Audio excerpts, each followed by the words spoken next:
Hello friends, नमस्कार, जय Jagannath. Welcome to back my channel Rajmama Express को आपको बहुत सारा स्वागत। आज गोटे नुआ ब्लॉग एंड नुआ रेसिपी। आज आम करवा अंडा चप। बहुत दिन है अंडा चप खावाई मोर गोटे इच्छा थिला, तो सेटा पूरण हो पार नाला कारण मझे लॉकडाउन हो गला। तो डायरिया तो से घर को गली कि खाई पारे अंडा चप।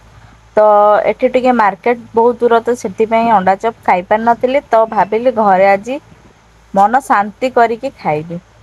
तो अंगनवाड़ी मिलता आमर अंडा, तो मुझे भाविली सब अंडा को सिझेकिना आज आम करदबा अंडा चप। तो समस्ते मिसिक आम खाइबू। तो चलिलु आम आज रेसिपी स्टार्ट करने को। तो एठी बेसन गोले देइछि एंड आलू को भी बघारिकी भलसे रखी देइछि। तो अंडा सबको चोपा छड़ेकी एंड काटिकी भी रखी देइछि। तो पियाज भी किछि काटिछि। तो सबुथुरु आम काटिकिना चलନ୍ତୁ आम प्रस्तुत करवा अंडा चप। तो घरे आपण एमती करके खाआନ୍ତୁ, पूरा मन शांति करके मध्य खाइबे। आउ मार्केट को भी भूली जिवे। तो चलନ୍ତୁ बेसन टाक भलसे गोले दबा। तो देखो बेसन मु किछि लुण, लंका, हलदी तो सब नहीं जाइली।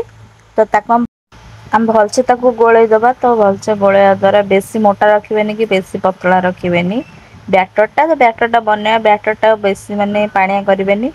तो जितकी अंडा नहीं थे आपण हिसाब रे ही बेसन नेबे। तो पानी आईगले कौन हम ना अंडा चपटा धरबनी बेसनटा जदि भल लगे।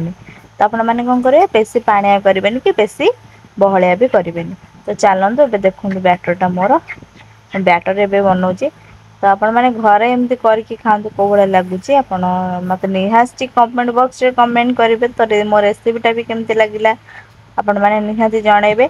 तो जो मैंने भी मो चैनल नुआ अच्छा प्लीज चैनल को सब्सक्राइब करिकी पाखर थिया बेल आइकन को दबे देबे, जहा फल कि मु जहाँ भी वीडियो फास्ट पकेबी ना आपण मानक पाखक नोटिफिकेशन आसीबो। तो मो रेसिपी को फास्ट रू लास्ट पर्यंत देखंतु। तो केमती लगिला मते कमेंट बॉक्स रे निहाती कमेंट्स करेंगे। जदि आपण मानकर यही भाया खाई निजे घरे तैयारी करके कमेंट्स करेंगे। देखो ये बैटरटा मोर प्रस्तुत हो जाए। तो बैटरटा यही बैटरटा रखा। तो ये देखो आम अंडाटा को आम कौन करवा ना आलू दबा, आलू ता ऊपर दबा। तो मु ऑलरेडी माने आलू बघारिकी रखी। तो ये अंडाटा को आम आलू सहित माने सेट करवा।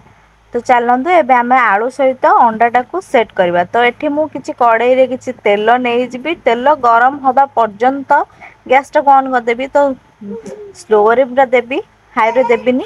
तो स्लो देले कौन हम ना अंडा अंडा पूरा सहित माने आलू सहित सेट करू करूका आमर कौन हम ना तेलटा गरम हो जाइथिबो। तो तापरे आमे छाणीबा। तो सेथिपाई मु किछि तेल देइकिना आगे कढ़ईटा को टिके हिट कर देबी। तो धीरे धीरे ही रखी कारण सेपटे मोर आलू पुरेबार अच्छे। तो आलू मु भलसे अंडार सहित सेट करी। तो चलते भी आलू को सेट करिया।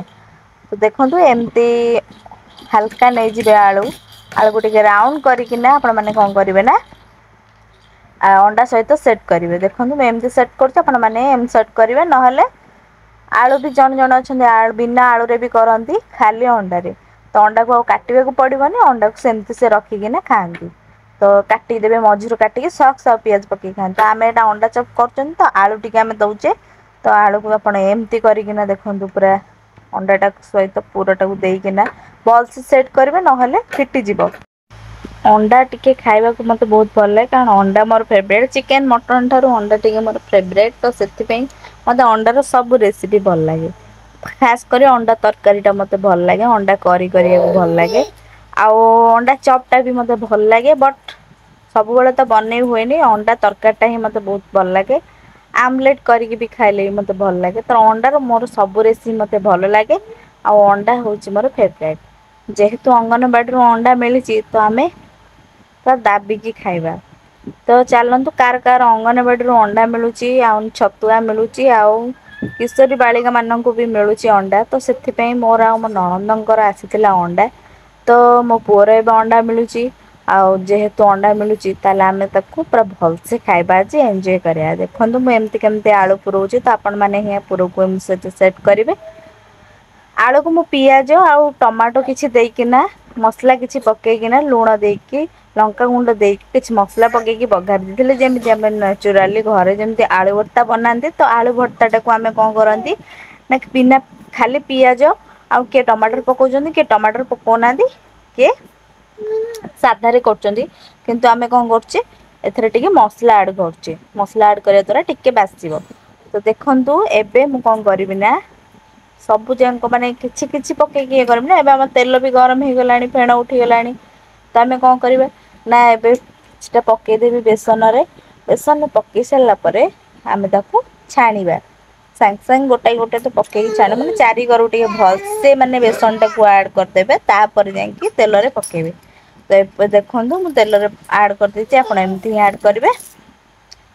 तो बेसन ହେଲା ପରେ ମାନେ ହେଲା ପରେ 5-10 मिनिट ମାନେ एते भी नुहे कम समय टिके माने लो फ्लेम रे ताकू भलसे टिके माने इए करिवे। तो एबे मोर हेइ जाइछि तबरे एमती सबु तक आमे कोन करबा ना छाणी दबा। तो बैटर जदि आपनकर पानिया हेइ जाइथिबो आपण माने कोन करिवे ना आउ किछि बेसन ता देहरे ऐड करिवे मोर टिके पानिया हेइ जाइतिला तो सेति बे मु आउ टिके बेसन देइकिना ए बैटर टा टिके मोटा करिकि रखिबि कारण फास्ट भाटा मो टिके माने कोन कहले टिके पानिया हेइ जाइतिला। त आपण माने एते भी पानिया करिवेनी कि एते भी काठुआ करिवेनी मीडियम पूरा पूरी रखिबे जहा फल रे कि अंडा टा माने बेसन टा टिके चापी हेइके रहले टिके भल लागिवो जहा फल रे कि अंडा टाକୁ खाइବାକୁ ମଧ୍ୟ ଭଲ ଲାଗିବ। तो चोपा बेसन टा ऊपर रहइबो ना तो सेति पई भल लागिया दरकार। तो एमती बाकी तक आमे कोन करबा सबु जांको भाजी दबा देखंतु टिके जस्ट एमती हेला बेलकू माने टिके कलर टा चेंज हेला बेल पर्यंत छाणी देबे। तो एबे देखंतु मोटे कलर चेंज हे जाइछि तो मु एबे छाणी दउछि आपण माने भी सेया करिवे। तो देखंतु अंडा टा केते बढ़िया एकरे हेइ जाइछि। तो सेमती बाकी तक कोन करबा ना बाकी तक भी आमे एमती करदबा तो छाणी दबा हमर फाइनली हमर छणा सब सरी जाइछि हमर एबे देखंतु आमे सब पुरा नेइ आइछु ताकू डेकोरेट करिया पय भी नेइ आछू। देखंतु मु किछि पियाज दउछि मझिरु टिके दिफाळ कर देछि किछि पियाज देइ दउछि टिके सॉस दे दबा आपण माने जदि सोया सॉस खाउछन सोया सॉस टिके ऐड कर दियंतु चिल्ली सॉस जदि खाउछन चिल्ली सॉस ऐड करंतु सोया सॉस तो खाइ हबनी तो आपण माने कोन करिवे ना चिल्ली सॉस आउ हमरो टमाटो सॉस नगे कि खाइ पारे। तो देखंतु आमे एबे खाउछु आउ भल भी टेस्टी लागुछि कारण हम समस्त मिसिकी खाउछु आउ हम अंडा चपटाई बढ़िया लागुछि भल टेस्टी लागुछि। आउ आपण एमती रेसिपी बनै कि खांतु जदि आपन को भल लागिला मते लाइक कमेंट शेयर सब्सक्राइब करिवे एवं जदि भल लागिला मते कमेंट बॉक्स रे निहांती कमेंट करिवे मो रेसिपी आउ एमती विभिन्न प्रकार र रेसिपी मु आपन मानन पई नै आसीबी मो वीडियो रे।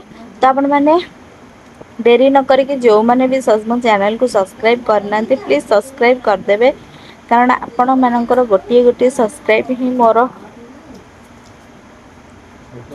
सफलतार उत्स रे। तो सेति पे आपण माने दया करिकि टिके सब्सक्राइब करदेबे आ मो रेसिपी जदि भल लागी थाए प्लीज मते कमेंट बॉक्स रे कमेंट्स करिवे आपण माने ट्राई करले भी मते कमेंट रे करिवे।